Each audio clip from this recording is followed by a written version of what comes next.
Sir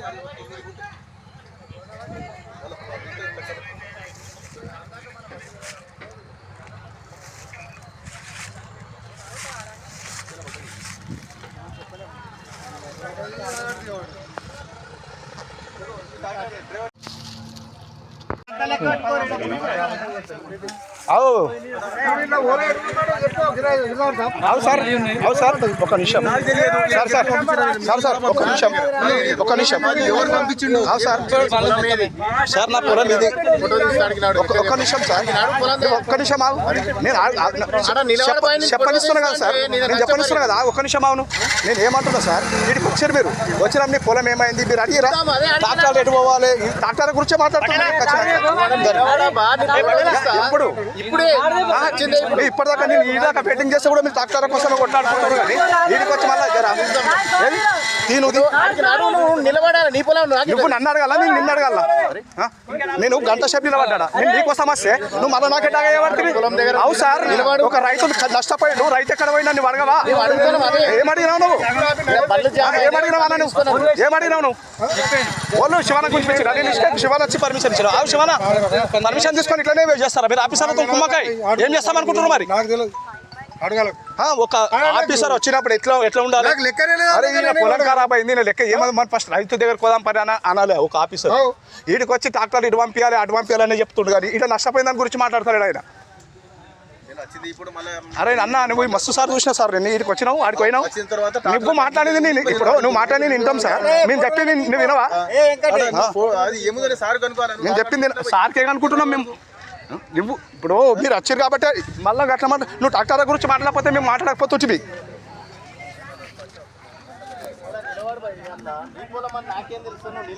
మేము ఇక్కడ doctor కాడ నిలబడ్డాం సార్ ఒకటి మీరు వచ్చారు మీరు డాక్టర్ గురించి మాట్లాడుతున్నారు తప్ప ఇప్పుడు మేము లొల్లి పెడితేనే మీరు ఈ దాకా వస్తారు ఇప్పటిదాకా వస్తారు మీరు వాళ్ళు తీసుకో సార్ నిలబడిపోయి నీ పొలం నాకేలా తెలుస్తుంది నీకు ఎంత శాప అని బతిండా బట్టి ఎన్ని గంటలు మీరు ఏం మాట్లాడారు మీరు వచ్చి అది సార్ ఇప్పుడు వచ్చి గట్టిగా అడిగితే హరాస్మెంట్ కాదు నువ్వు ఫోటో దించుకో సార్ అని చెప్పిన మేము మాట్లాడినా ఇప్పుడు మాట్లాడినా ఆయన ఎవరు డాక్టర్ ఉన్నాడో ఆయన నష్టపరిహారం చూసుకుంటారు కాదు సార్ ఇప్పుడు మీరు ఒక ఆఫీసర్ గడికి వచ్చారు మీరు మరి రైతులకు మీరు ప్రోత్సహించన్నద్దా మీరు రైతులకు మరి ఇట్లా చేయొద్దు మరి ఏ రైతు ఎటు పోయిందని మీరు అడగలద్దా అది మీ బాధ్యత మీకు ఉంటుంది సార్ అది ఇప్పుడు మీరు కూడా ఇప్పుడు మీరు ఒక ఆఫీసర్ సార్ మాకు సంధానించాలి వాళ్ళకి సంధానించాలి మీరు అరే మీరు డాక్టర్ గురించి మాట్లాడితే ఎట్లుంటుంది సార్ ఫోటో తీసుకున్నాను ఫోటో కూడా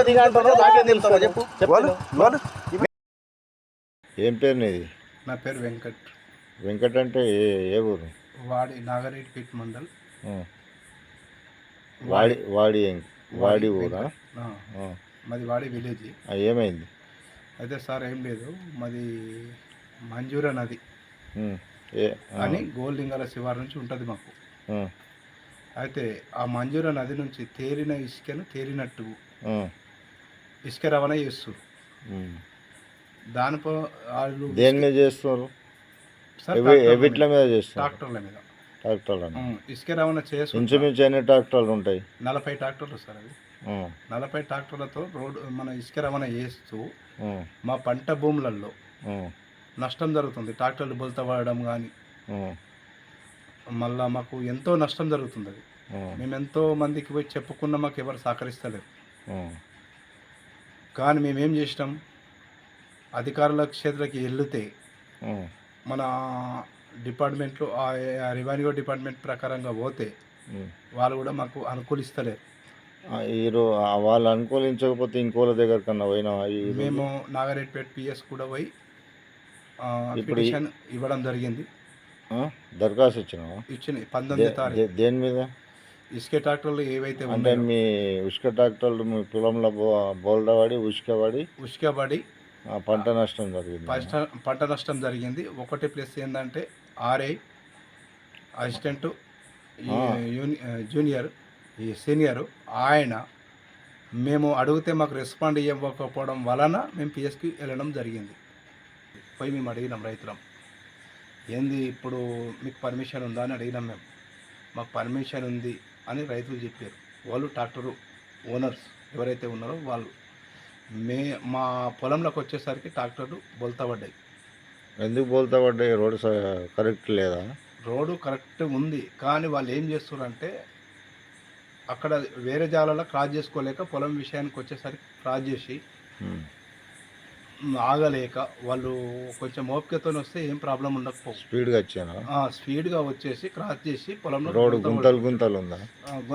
గుంతలేం లేదు. అది ప్రతి సంవత్సరం ఇదే విధంగా పాటిస్తున్నారు. అయితే ఆడికి వచ్చేసరికి మేము తహసీల్దార్కి ఫోన్ చేయడం జరిగింది. జరిగితే తహసీల్దార్ గారు ఏమన్నారంటే ఆర్ఐ సీనియర్ అసిస్టెంట్ మీ వాగులోనే ఉన్నారు, నేను ఫోన్ చేసి చెప్తా, నువ్వు వెళ్ళండి మీ పొలం కాడికి, వాళ్ళు వస్తారు అని చెప్పాడు. తర్వాత ఏం జరిగింది, మేము పొలం వరకు వచ్చేసరికి మాకు ఇన్ఫర్మేషన్ లేకుండా ఆర్ఐ అసిస్టెంటు జూనియర్ అసిస్టెంట్ వాళ్ళిద్దరు వచ్చి జీసీప్తో ట్రాక్టర్ తీయబోతుర్రు. సార్ మీరు ఆగండి, మీరు ఎందుకు తీస్తారు ట్రాక్టర్ అని అడిగినా. నేను అడిగినప్పుడు నువ్వెవరా అడిగేతానికి, ట్రాక్టర్ తీయరు మీరు ఫస్ట్ అని వీళ్ళు నాకు డా చేసి ఆర్ఐ వేసినప్పుడు, లేదు సార్ నేను ఒక పంట ఓనర్ని అని అడిగినప్పుడు నన్ను పట్టించుకోకుండా, పొలం నీదేనా? నాది సార్. అది అంటే నీ దాంట్లోనే బోల్తపడ్డది. ఒక ఆర్ఐ ఒక ఆయన ఒక ఎంప్లాయీస్, ఎందుకంటే ప్రజా కాదు కానీ వాళ్ళు అడిగితే ఇట్లా పంట నష్టపోయిందని నువ్వు అడిగినా? అడిగితే ఏమంటుండంటే ఆత్మకూరికి 10 ట్రాక్టర్లు పోని, గోలింగాలకు 10 ట్రాక్టర్లు పోని, గోపాల్పేటకు 10 ట్రాక్టర్లు పోని అని ట్రాక్టర్లను ఏర్పాటు చేస్తుండు తప్ప మాకు జరిగిన అన్యాయాన్ని పట్టించుకుంటలేదు. ఒక గంట సేపు వెయిటింగ్ చేసినాం మేము. చేసిన తర్వాత ఇప్పుడు నీ అభిప్రాయం ఏంది? అయితే ఆయన పోయిన తర్వాత మా అభిప్రాయం ఏంటంటే, ఇప్పుడు వీళ్ళు ఇసుకే గుంజుకపోతారు, మేము తప్పు పట్టలేదు. నువ్వు ఇసుక సంగతి కాదు, నీ నీ నీ వ్యక్తిగత నీ అభిప్రాయం చెప్పు. మా అభిప్రాయం ఏంటంటే, ఒక ప్రజలను కాపాడబోయే రైతులను కాపాడబోయే ఆఫీసర్లే తప్పటి అడుగులు వేస్తే, ఇప్పుడు నీ పంట ఖరాబ్ అయింది, దానికి నష్టం జరిగిందని చెప్పి చెప్పినావు కదా. నేను నష్టపరంగా ఎన్నో రకాలుగా నష్టపోయినా, కానీ ఆఫీసర్లు ఎవరైతే ఆర్ఐ అసిస్టెంట్, ఇప్పుడు నీకు పంట నష్ట పరిహారం కావాలని అడిగినావా? నేను వాళ్ళు పర్మిషన్ ఇయ్యని ఇవ్వకపోతే తర్వాత మాట్లాడాలి. అసిస్టెంట్ ఇప్పుడు మన ఎవరైతే ఇప్పుడు నీకు నీ పంటల ట్రాక్టర్లు బోల్రపడి ఆ ఇసుకంతా పొలంలో పడ్డది, పంట ఖరాబ్ అయింది. ఆ పంట గురించి నువ్వు అడిగినావు. ఆ పంట గురించి వచ్చిన వాళ్ళని అడిగితే వాళ్ళు ఏమన్నారు? వాళ్ళు రెవెన్యూ ఆఫీస్ నుంచి వచ్చిన వాళ్ళు అడిగితే ఏమన్నారు? రెవెన్యూ ఆఫీస్ నుంచి వచ్చిన వాళ్ళు ఆర్ఐ అసిస్టెంట్ సీనియర్ అసిస్టెంట్ వాళ్ళు వచ్చి ఏమన్నారంటే, మాకు రెస్పాండ్ ఇవ్వలేరు. వాళ్ళు ఇవ్వకుండా ఏమన్నారంటే ఆత్మకూరికి 10 ట్రాక్టర్లు అని. అదే సరే, అది ఇలాంటి ప్రచారాలు నీకేం కావాలంటుంది? మా బాధ ఏమదంటే వీళ్ళ ఆఫీసర్లు సరే మాకు అక్కడ ఆయన ఇప్పుడు నీ గురించి వాళ్ళు ఆఫీసర్లు ఇటువంటి తప్పులు ఎప్పుడు చేయొద్దు, ఏకపక్షంగా తప్పులు చేస్తున్నా కరెక్ట్ చేస్తున్నా విషయం కాదు. నీకు జరిగిన నష్టం పర్మిషన్ కలెక్టర్ నుంచి వచ్చిందా, ఆడియో నీకు జరిగిన నష్టం గురించి? నాకు జరిగిన నష్టం ఆఫీసర్లే. ఇప్పుడు ఆ నష్టపరిహారం కావాలంటున్నావా? నాకు నష్టపరిహారం కాదు, ఆఫీసర్లు చేసిన నిర్లక్ష్యం వలన మాలాంటి రైతులు ఎంతో మంది నష్టపోతున్నారు.